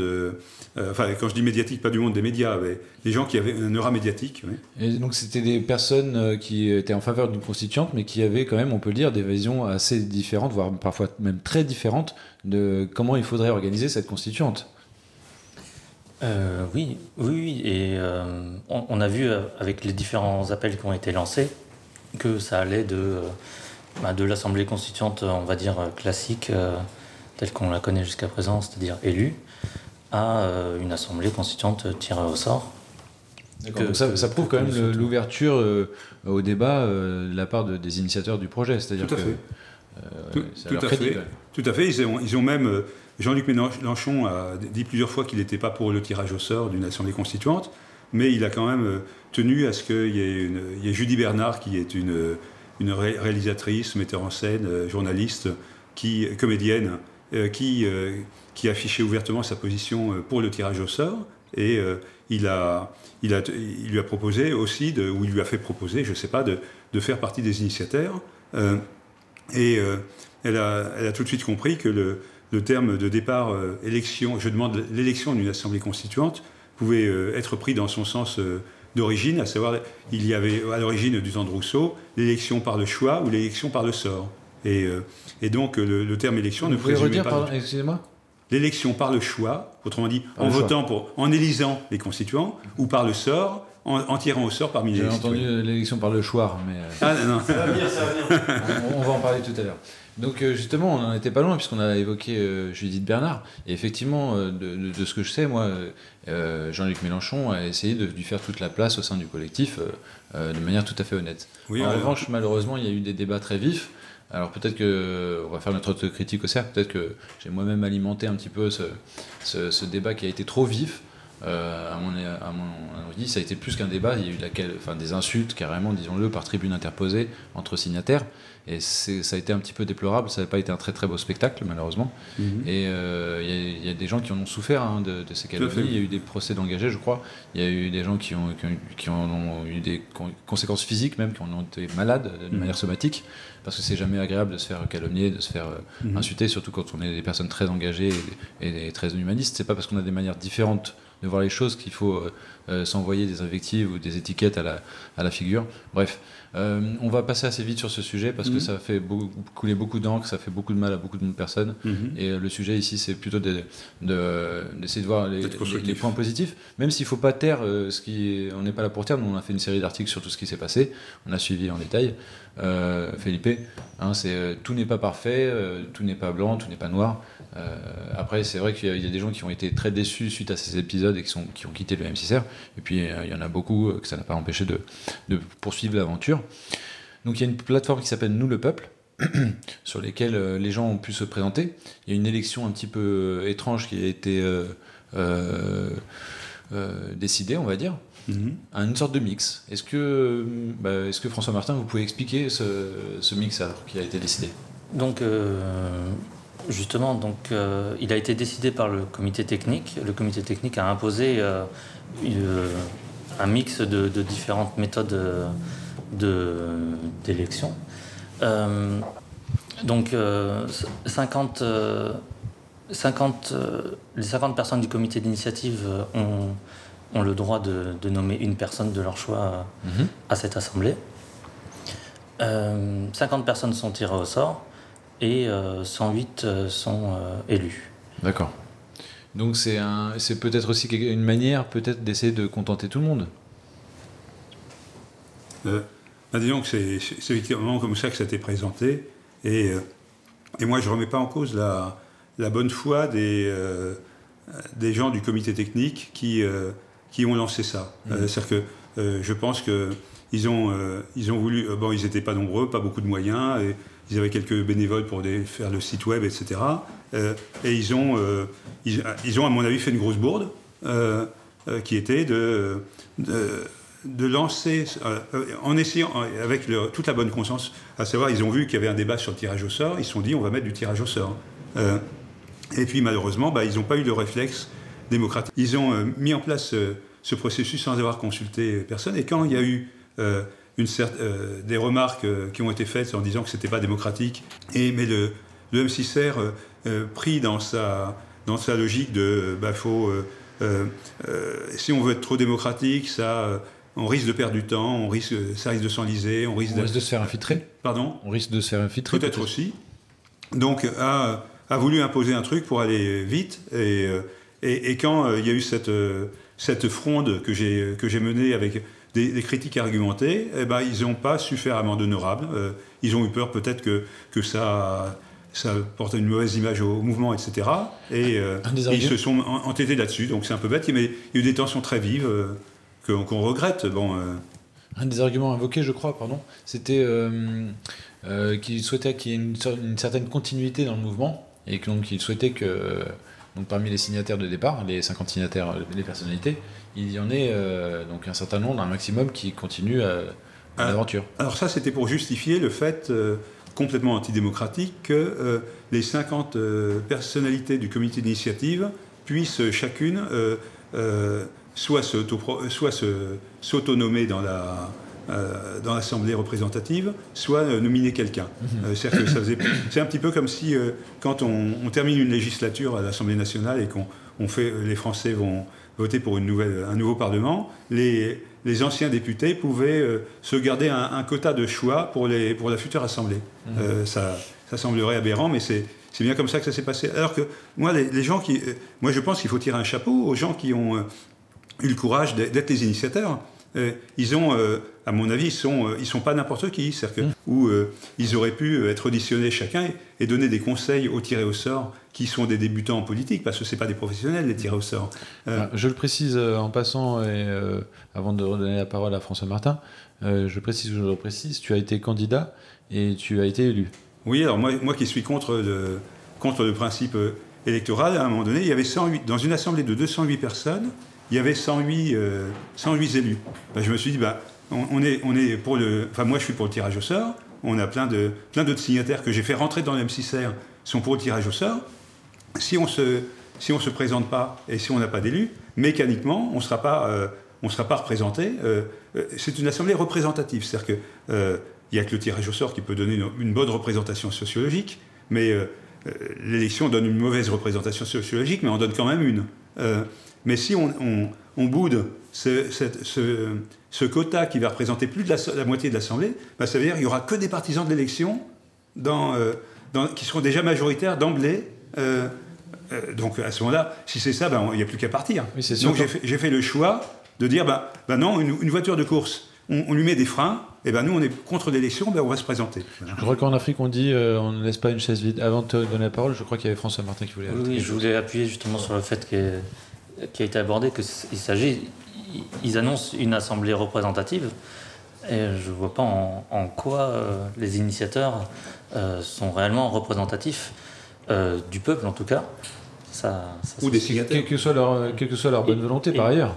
Voilà. Parce qu'il y a des gens de très bonne volonté, bien sûr. pas mieux. Donc autant on peut considérer que des personnes élues sont représentatives des signataires, puisque c'est quand même une émanation des votes des signataires, autant pour le comité d'initiative, ils n'ont aucune légitimité et c'est ça qui est problématique. Ils n'ont que la légitimité historique, on va dire, mais qui, effectivement, dans un mouvement qui se veut démocrate et quelque part novateur en termes de représentativité citoyenne, c'est vrai que ça peut faire tâche, effectivement, pour certains. Mais du coup, ce qui est dommage, c'est qu'il y a beaucoup de gens qui ne voulaient pas rentrer dans M6R parce que c'était Jean-Luc Mélenchon qui l'avait lancé, et que c'est un homme de parti, et que c'est un vieux loup de la politique, etc. Et que moi, j'avais convaincu de rentrer, puisque les déclarations, c'était de dire, non, mais le parti, Jean-Luc Mélenchon, ni son parti n'ont l'intention de diriger le M6R, parce que c'est quelque chose qu'ils veulent ouvrir à tout le monde, à tous les autres partis, aux gens qui ne sont pas de parti, ils veulent ouvrir ça à tous les citoyens. C'est les déclarations initiales. Donc j'ai fait... et là, ils ont commis une maladresse, puisque... quand je dis maladresse, c'est parce que je veux pas, moi, faire de procès d'intention de mauvaise foi aux gens, sans en avoir discuté avec eux. Mais il est bien évident que dans les gens qui me disaient, attention, c'est Jean-Luc Mélenchon, il ne faut pas rentrer, mais il y a des gens qui disent, tu vois, c'est la preuve, etc., ils font pas ce qu'ils disent, ils ont trahi, etc. Et moi, ces gens-là, pour le moment, le comité technique ne m'a pas donné de billes pour leur répondre. Hormis le fait que j'ai été élu, mais il y avait des tas d'autres partisans du tirage au sort qui sont un petit peu arrivés un peu en dessous de la barre. Et on pourrait reparler aussi, mais on ne va pas insister là-dessus, sur le fait que le système électoral électronique qui a été mis en place pour des raisons de moyens financiers ou de rapidité n'était pas sécure du tout, c'est-à-dire qu'on pouvait voter plusieurs fois, etc. On l'a mis en évidence parce qu'on voulait faire annuler ce processus. Donc il n'y a pas eu de fraude qui a truqué les résultats. Ça posait juste le problème de la confiance. Hein. Il se peut que... admettons qu'il y avait la possibilité de la fraude. Je ne sais pas. Le comité technique a annoncé qu'il y avait eu 29 fraudeurs dont les votes avaient été annulés, etc. Il est possible qu'il ait raison, mais comme il n'y a pas eu de vérification, il y a des élections sans scrutateur... Je dirais même qu'il est probable qu'il ait raison, mais comme effectivement il n'y a pas eu de vérification... ça permet tous les fantasmes. Tout à fait. Et les gens qui sont méfiants ou impatients, parce que moi je suis méfiant, mais je suis patient, ceux qui sont à la fois méfiants et impatients disent c'est la preuve que c'est trahi, que c'est un mouvement et qu'il faut en partir ou qu'il faut foutre la merde, etc. Et moi, pour le moment, je veux les calmer. Je leur dis soyez patients, on va voir. J'ai été élu, je fais des propositions, je continue à en faire. On n'a pas encore eu la première réunion, on va voir comment ça se passe. Après, si on est réellement trahi, eh ben, on essaiera à ce moment-là, il faudra partir, effectivement. Si le M6R ne tient pas ses promesses, si il reste chapeauté par un petit clan qui veut s'accaparer et le manipuler, ben on en partira, mais on n'essaiera pas d'en partir. Nous, les quelques-uns qui sont venus partisans du tirage au sort, on essaiera de faire venir avec nous tous les citoyens qui veulent une vraie démocratie. Et je pense qu'on sème des graines en ce moment. Ok. Felipe, tu voulais... Oui, parce qu'aujourd'hui, l'élection a l'air d'être un peu dans l'ADN du M6R. Or, tu disais tout à l'heure... On a fait rentrer dans l'ADN, on a fait partie... Le tirage au sort aussi. Oui, c'est très bien. Mais tu disais tout à l'heure que des démocraties représentatives, j'ai clairement dit tout à l'heure que même quand on contrôle des représentants, qu'on les renouvelle souvent, etc., on perd le caractère totalement démocratique et idéalement démocratique. Mais sauf que moi c'est ma conviction, l'idéal de la démocratie n'existe pas. C'est comme une peinture blanche idéale qui reflète 100% de la lumière, ça n'existe pas. Donc c'est un but à atteindre, mais un but qui peut aussi avoir des inconvénients. C'est-à-dire que l'idée de l'élection en soi, si on élisait vraiment des gens qui sont les meilleurs d'entre nous, à savoir les plus cultivés, les plus intelligents, les plus bienveillants, et qu'ils ne trahissent pas, et qu'ils prennent des décisions. Mais on arrive au même débat que le despote éclairé. Un despote éclairé qui resterait toute sa vie bienveillant pour le peuple, qui prendrait les bonnes décisions, qui écouterait tout le monde, etc. Sauf que moi, j'ai la conviction que ça n'existe pas, et que même si ça existait, ça poserait aussi le problème de sa succession. Et que donc ce système-là, qui deviendrait infantilisant pour les citoyens, pour moi, ça c'est un fantasme. On nous dit souvent que les partisans de la démocratie ou du tirage au sort sont des rêveurs et des idéalistes. Moi, je pense que c'est ces gens-là qui croient que l'élection peut, ou le despotisme éclairé peut nous amener, alors qu'on a l'expérience depuis 200 ans, que c'est toujours les 1% qui contrôlent tous les gouvernements depuis qu'il y a les élections. On a cette expérience-là. C'est eux les doux rêveurs. Alors, le M6R... on a beaucoup parlé de petits ou gros problèmes qu'il y a pu y avoir. Quelques mots positifs quand même pour conclure sur le sujet, François Martin. Oui, déjà, moi je veux saluer le fait qu'ils aient déjà mis une part, même si c'est minoritaire, ils ont mis une part de tirage au sort, donc ils ont reconnu cette tendance dans le M6R. C'est quelque chose à saluer. Ils ont été, d'une certaine manière, consignants. Tout à fait. Ils ont tenu compte un minimum de ce courant de pensée. C'est sûr que s'ils tenaient compte de rien du tout, on en aurait tiré les conclusions. Hein.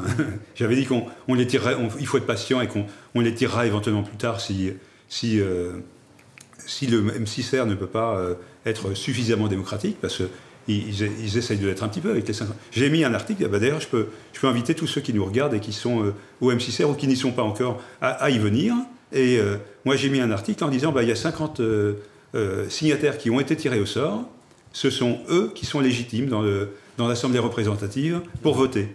Moi je veux bien que, et j'espère que je serai entendu, je suis élu, mais je ne demande pas à avoir le droit de vote en tant qu'élu. Enfin, si les autres élus l'ont, je le veux aussi. Mais je voudrais que tous les élus, on n'ait pas le droit de vote, mais qu'on puisse être écoutés, parce qu'on représente le fait d'avoir été élu. J'ai mené quand même beaucoup d'articles qui ont été approuvés et qui ont fait certainement que j'ai été élu. Donc, ça serait bien que les 50 tirés au sort nous écoutent. Et moi, je leur suggérerais de décider qu'il faut retirer encore peut-être 150 tirés au sort, parce que 50, c'est pas assez pour représenter le mouvement. Justement, quelle est la prochaine étape du comité qui a été désigné ? Actuellement, le M6R a dit qu'il fallait qu'on se réunisse, les tirés au sort, les nominés et les élus. Ces réunions seront-elles publiques ? ou enregistré, ou y aura-t-il comment se passe le compte rendu? Alors ça n'a pas été spécifié, mais moi j'ai pas encore mis sur nous le peuple, mais moi j'ai l'intention de demander que ça soit filmé et enregistré. Que nous on est volontaires pour venir filmer. Pardon ? Nous on est volontaires si vous avez besoin de personnel. Oui, puisque vous êtes le cercle des volontaires, bien sûr. C'est évident. Le 4e objectif dans notre charte est stipulé, c'est bien une constituante. Je demanderai que... je peux pas imposer que ça soit vous, je suggérerais que ça puisse être vous. Et, au moins le message est lancé. Et toujours est-il que moi, en tant qu'élu, si ça m'est refusé, j'essaierai de me procurer les moyens pour enregistrer en audio tous les débats. Voilà. Pour plus de transparence, bien sûr. Absolument, et ça sera diffusé, bien sûr. Très bien. Oui. Alors, un autre truc qui a apporté au crédit du M6R, c'est quand même qu'ils ont réussi à réunir un peu plus de 80 000 signataires. Donc, c'est les chiffres qui ont été annoncés mercredi lors de la promulgation des résultats de cette élection. On va pas avoir le temps malheureusement de passer la séquence, mais si éventuellement vous voulez dire un tout petit mot par rapport à cette délégation, à cette promulgation. Oui, dans la conférence de presse, on les entend dire qu'ils dénoncent ce qui ne va pas à l'heure actuelle dans la Ve République, et je suis d'accord avec ce qu'ils dénoncent, c'est-à-dire la non-représentativité des députés par rapport à la population française, et au fait que les élus n'ont pas à tenir leurs promesses électorales. Et je me rends compte, et là je donne un avertissement tout à fait amical au MCR, c'est qu'ils sont en train de reproduire un petit peu ceux qui dénoncent. C'est-à-dire, si vous pouvez être plus précis. Mais donc, c'est-à-dire que dans la non-représentativité, ils ont mis une part de personnes désignées, donc non représentatives des signataires. Et pour ce qui est de non-respect des promesses, ils avaient quand même promis qu'il y ait un débat sur les modalités du scrutin de cette assemblée représentative, et ils n'en ont pas tenu. Il y a eu ce débat, ils ont tenu leur promesse. Ils ont tenu. Je fais l'avocat du diable. D'accord, ils ont laissé faire le débat, mais ils n'en ont pas tenu compte. Ils en ont un peu tenu compte. Je me fais vraiment l'avocat du diable jusqu'au bout. Oui, mais disons que... Juste sur les mots aussi, ils ont un petit peu tenu compte, peut-être pas autant que vous auriez aimé. Vous auriez aimé qu'ils tiennent vraiment complètement compte du débat, de manière fidèle et représentative. Et ça n'a peut-être pas été représentatif du débat, mais ça n'a pas été non plus... ils n'ont pas été insensibles au débat. Je pense qu'on peut le dire comme ça, peut-être. On peut leur accorder ça. Wikicrat. Oui, j'aimerais qu'on parle un petit peu de ce mot représentatif. Parce que quand on nous parle, on est dans un système représentatif. En fait, il y a deux sens au mot représentatif. Il y a le sens de dire « je représente des gens et donc je décide pour eux ». Ça, c'est... Et il y a le mot représentatif au sens d'un échantillon représentatif, comme le fait l'INSEE quand ils font des sondages, à savoir, je suis représentatif, à savoir, l'échantillon que j'ai sélectionné a les mêmes propriétés que l'ensemble dans certains domaines. À savoir, l'échantillon tiré au sort, par exemple, voterait les mêmes choses que toute la population, si elle devait le voter, alors peut-être avec une différence, mais qui n'enlève pas la représentativité. C'est-à-dire qu'il n'est pas question de... les sondages, on voit bien les travers des sondages, on pose des questions orientées, etc., et les gens répondent, se laissent manipuler. Mais des citoyens tirés au sort pour définir des lois, ça sera... vont se renseigner sur ces lois, vont faire venir vont par exemple écouter peut-être les gens du comité d'initiative ou les partis politiques, des spécialistes, des profs de droit constitutionnel, des partis politiques qui sont pour une thèse et contre cette thèse-là, et vont débattre entre eux. Autrement dit, ils vont apprendre, ils vont éclairer leur débat, et donc peut-être qu'au final, ils ne voteront pas la même chose que ce qu'ils auraient voté au départ et ce que voterait la population. Mais on peut affirmer, sans beaucoup de risque de se tromper, que quand ils arrivent à de larges consensus, je ne dis pas quand c'est serré, quand ils arrivent à de larges consensus, ils voteraient les mêmes choses que ce que toute la population, qui s'est économisé beaucoup de travail, de recherche, d'apprentissage, etc., aurait voté si elle avait bénéficié du même processus. J'aimerais accueillir avec nous donc Gali Lagarde, qui va participer donc à cette fin d'émission. Et on va bientôt aborder les lectures de la semaine. Voilà. Tout simplement, donc je t'en prie, réponds. Oui. Justement, est-ce que ce processus d'apprentissage et de travail collectif, d'intelligence collective de tous les citoyens n'est pas plus intéressant qu'un mécanisme de tirage au sort et de représentativité? Alors, il est très chronophage. Et les citoyens tirés au sort qui seraient réunis en assemblée seraient pour une mission où ils feraient du plein temps, peut-être pendant 6 mois, pendant 1 an, ce que Monsieur Tout-le-Monde ne peut pas faire. Donc, mais par contre, tous ces débats-là, toutes ces formations, il faudrait que ça soit diffusé. Il faudrait que ça soit dans la transparence et que, j'ai parlé tout à l'heure qu'il prendrait, quand c'est pas très serré, il prendrait les mêmes décisions, mais quand c'est très serré et que c'est important, il faudrait en venir au référendum. Donc il faudrait que ces citoyens-là puissent effectivement accéder aux informations, tout du moins ceux qui s'intéressent. Pardon ? Prendre part au débat. Prendre part au débat. Et de toute façon, le droit de représenter quelque part. Tout à fait. Qui puisse influencer d'une façon ou d'une autre le débat ou la décision. Tout à fait. Et là, ça dépendra beaucoup aussi du fait d'avoir une presse indépendante. Tout à fait. Oui, c'est vrai. C'est complètement vrai. Pour continuer sur les notes peut-être positives par rapport à M6R, donc ça a quand même popularisé auprès d'un certain nombre de citoyens l'idée d'une constituante. Absolument. Pour moi, c'est le plus grand atout du M6R, c'est que les gens commencent à se rendre compte que aujourd'hui, il faut changer le système actuel, et changer le système passe aussi par le changement de la Constitution. Donc, une constituante qu'il faut désigner d'une façon, personne n'est d'accord en ce moment, mais je pense que c'est ce qu'on essaye de trouver comme consensus ou comme une façon qui soit légitime. Alors moi, un des enjeux... François Martin, pardon. Si je peux me permettre, c'est l'importance... disons, on a vu le résultat d'une assemblée constituante élue. C'est-à-dire qu'on en arrive à une constitution qui ne protège pas le peuple de ses représentants. Plein de fois. Voilà. Donc les exemples fourmillent à travers le monde. Et les mêmes causes produisent les mêmes effets.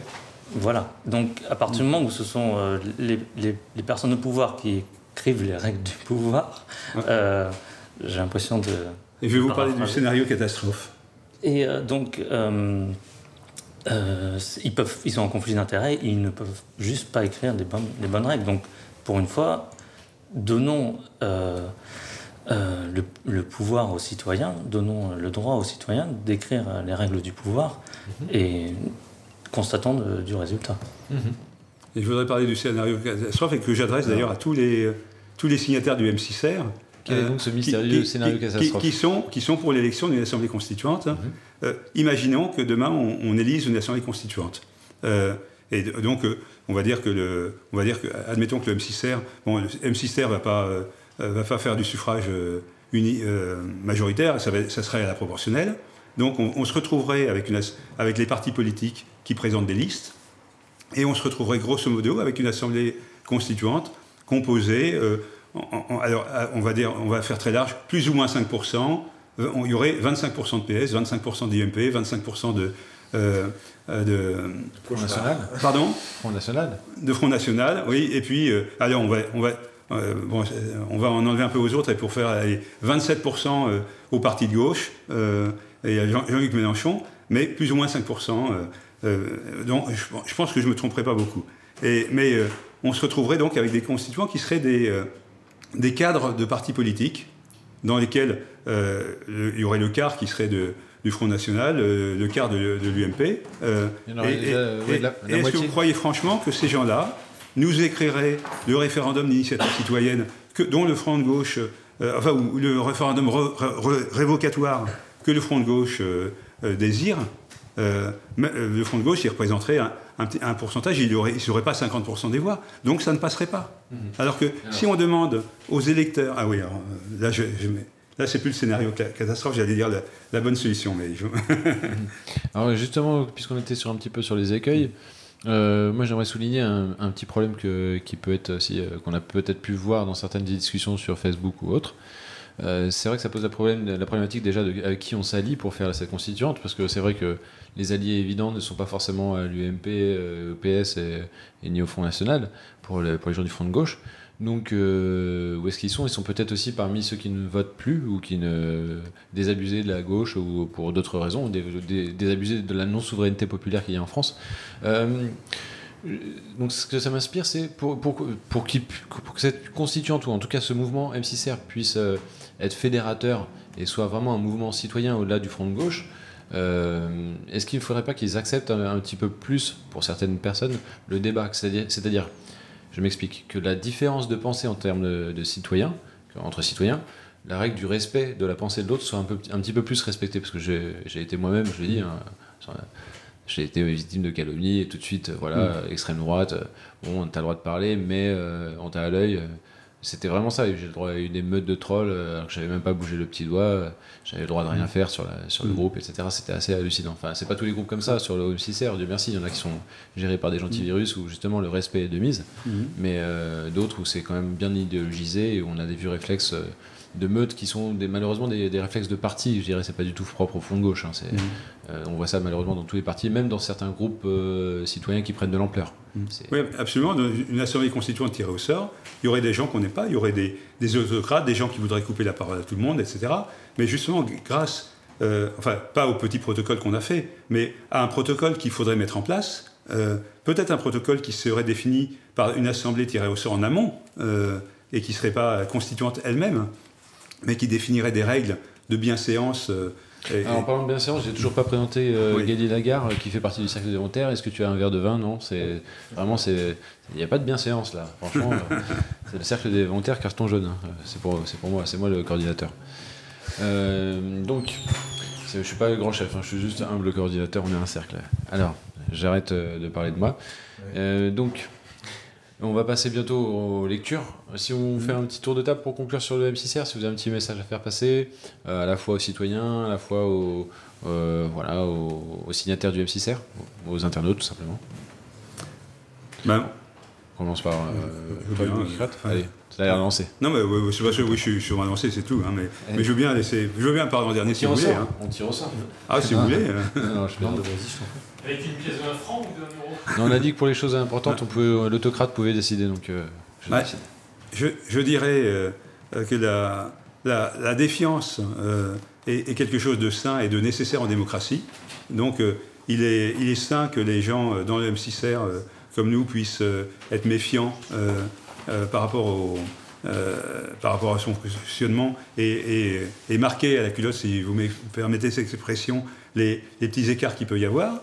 Mais ça n'est pas, contrairement à ce que pensent certains, parce qu'on voudrait détruire le mouvement. Non, c'est parce qu'on pense que ce sont des conditions nécessaires pour qu'il soit plus solide et qu'il aille plus loin, qu'il puisse intégrer tous les citoyens, de tous horizons, de façon, parce que la Constitution se fera de toute façon avec toutes les tendances. Alors un petit désaccord, moi je ne parlerais pas de méfiance, je dirais plutôt que en fait, la confiance n'exclut pas le contrôle. Je le dirais plus comme ça, mais bon, après, c'est peut-être une question. Oui, c'est une question de mots, parce que je suis d'accord. C'est histoire de faire un peu de débat, parce qu'on nous proche de ne pas faire assez de débat. Mais donc, je dirais aussi, pour être positif, que si vous n'êtes pas au M6R, venez au M6R, menez cette bataille avec nous, pour la démocratie, dans le M6R, et pour avoir une assemblée constituante démocratique.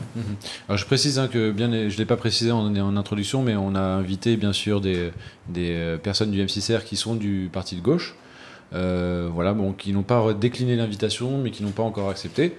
Donc on verra comment ça se fait, si ça se fait, si ça se fait pas, on vous tiendra au courant en tout cas. Mais bon, c'est vrai que nous on aime bien le débat, donc on est ouvert à ça. Donc on serait très heureux d'avoir des gens du front de gauche et du parti de gauche au sein de cette émission. On va passer donc à François Martin pour la conclusion de cette émission. Oui. Moi, j'ai envie de faire la promotion du tirage au sort. Tout simplement, si on considère qu'on veut une démocratie, pour moi, en démocratie, il n'y a que le peuple qui est capable de décider de ses règles. Et donc, il n'y a que le peuple, que les citoyens qui sont légitimes pour faire une assemblée constituante. Ensuite, ils sont en droit de décider des règles qu'ils veulent, tant qu'ils sont capables de pouvoir, qu'ils aient la possibilité de pouvoir les changer. Voilà, qui est aussi un système de révocation, que ce soit voilà, qu'on puisse sortir d'une situation mauvaise ou bloquante. Évidemment, bien sûr qu'il y a des chambres de contrôle, etc. Felipe? Oui, écoute, le M6R, j'espère qu'il sera démocratique, justement, que des gens comme Wikicrat vont pouvoir faire en sorte que ce soit un phénomène d'ouverture et que ça produise un bon texte, enfin, ou des bonnes actions. Après, je te dis, moi je le vois un peu, de ce que j'ai lu, un peu trop porté sur les élections et sur le tirage au sort aussi, et sur la représentativité, où je n'adhère pas forcément. J'aime bien la démocratie directe. Si on nous demande de voter, quelque part on doit être suffisamment responsable pour agir en notre propre nom. Et agir en son propre nom, ça permet de concentrer plus de personnes, utiliser l'intelligence collective. Je pense qu'on peut découler des très très bonnes réformes ou une très très belle constitution avec l'intelligence collective et non pas avec des représentants nécessairement. Mais oui, évidemment, tout ça doit être débattu, doit être expliqué. Et on doit trouver la meilleure solution, parce qu'à la fin, ce qu'on doit chercher, c'est avoir l'optimum en termes de constitution.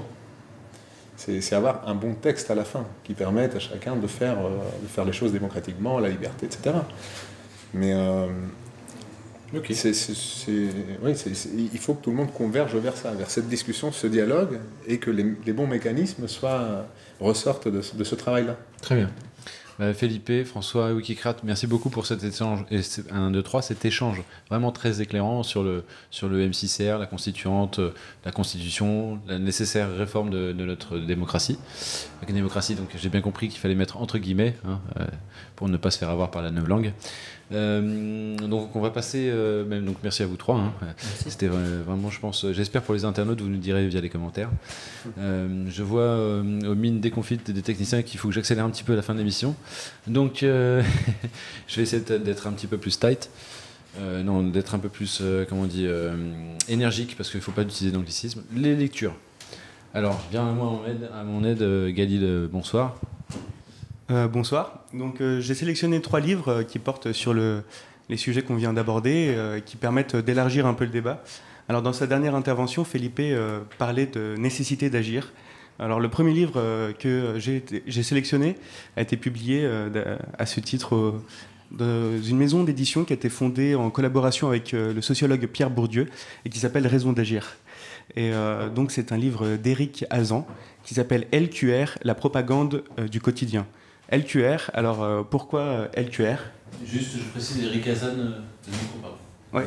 Éric Hazan, nous avons la chance de l'interviewer il y a 2 ans environ, vous pouvez trouver sur notre site.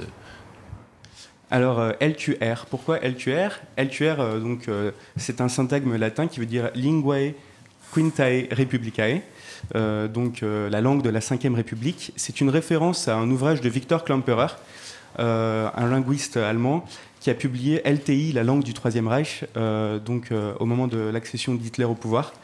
LTI, Linguae Tertiae Imperiae, donc la langue du Troisième Reich. Et la comparaison peut paraître un peu abusive entre le Troisième Reich et la 5e République. Elle l'est peut-être un peu moins quand on sait que René Capitan, un des juristes qui a participé à la rédaction de la Constitution de la 5e République, s'est beaucoup inspiré de Carl Schmitt, qui était lui-même un juriste qui a collaboré à la rédaction de plusieurs lois nazies.